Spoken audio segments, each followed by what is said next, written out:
Welcome to today's story, folks. We've got a tale that's equal parts heartbreak, grit, and redemption. When you think of the gold rush, a lot of names come to mind, but none quite like Tony Beets. This man has been a pillar of strength, determination, and success in the gold mining industry, but even the mightiest can fall. Today, we're diving into a moment that shocked the world. Tony Beets, the legendary king of the Klondike, breaking down, revealing that he's been declared bankrupt. Can you believe that Tony Beets, who's unearthed more gold than most of us can even imagine, facing financial ruin? It's almost like watching a giant. Now here's the thing: we all love a good underdog story, don't we? But what about when the top dog suddenly finds himself at the bottom? It's a reality check that none of us are immune to hardship, no matter how high we've climbed, and that's where Tony's story becomes relatable, heart-wrenching, but also deeply. Let's rewind a little at the beginning of season 14 of Gold Rush. Now imagine this: you've invested everything you've got, your money, your time, your sweat, into something you believe will pay off. But instead of striking gold, you're met with failure after failure. That's exactly where Tony found himself. The gold output was far less than expected, and the pressure was mounting. By week 17, Tony had only managed to pull in 771 of gold. Let that sink in. He needed thousands more to stay afloat. The walls were closing in, and the very real threat of bankruptcy loomed over his head.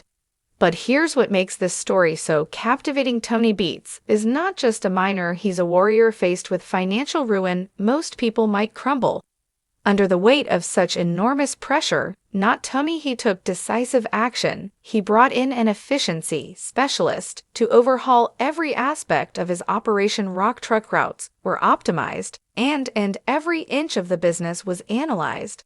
This was a man who wasn't going to go down without a fight. And this, my friends, is where Tony's grit comes into play. You see, the gold mining industry is not for the faint of heart. It's a gamble, a colossal one. Tony himself has admitted that mining success is like playing the lottery. 1 minute you're swimming in gold, the next you're staring bankruptcy in the face. But Tony doesn't back down. He's been in this game long enough to know that when you're on the brink of collapse, you double down. Yet the situation was dire. Equipment failures started piling up, draining both resources and time. It was as if everything was conspiring against him.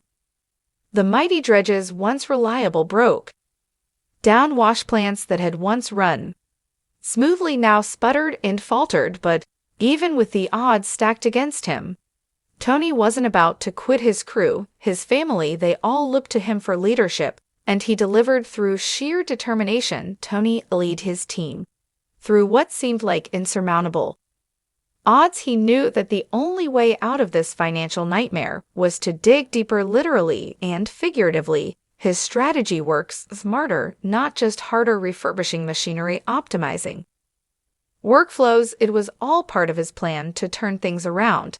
And here's where we get to the turning point. Despite the setbacks, despite the looming threat of bankruptcy, Tony's resilience started paying off. Slowly but surely, the gold began to flow again. The once disheartened crew found new hope. You could feel the shift in the air. The machines, newly refurbished, started humming once more, and the team's spirits lifted with each flake of gold that made its way into the sell boxes. Can you imagine the sense of relief after months of uncertainty and looming disaster? Tony Beets managed to steer his operation back from the brink. It wasn't easy, and it didn't happen overnight, but his perseverance paid off. He went from staring down bankruptcy to finding a renewed sense of purpose and gold. So what can we learn from Tony's journey? Well, life, much like gold mining, is unpredictable. One day you're on top of the world, the next you're fighting to survive. But it's not about how many times you get knocked down, it's about how many times you get back up. Tony Beets didn't give in when things got tough, and neither should you if you're ever feeling like the world's against you. Think of Tony Beets, think of his fight, his refusal to give up, and let that inspire you to keep pushing forward. Because at the end of the day, fortune truly does favor the bold. Thank you for watching. If you enjoyed this story of resilience and grit, don't forget to like, subscribe, And hit that notification bell. There's plenty more Gold Rush content coming your way, and you won't want to miss it. Stay strong, stay determined. And remember, there's always gold at the end of the tunnel if you're willing to dig for it.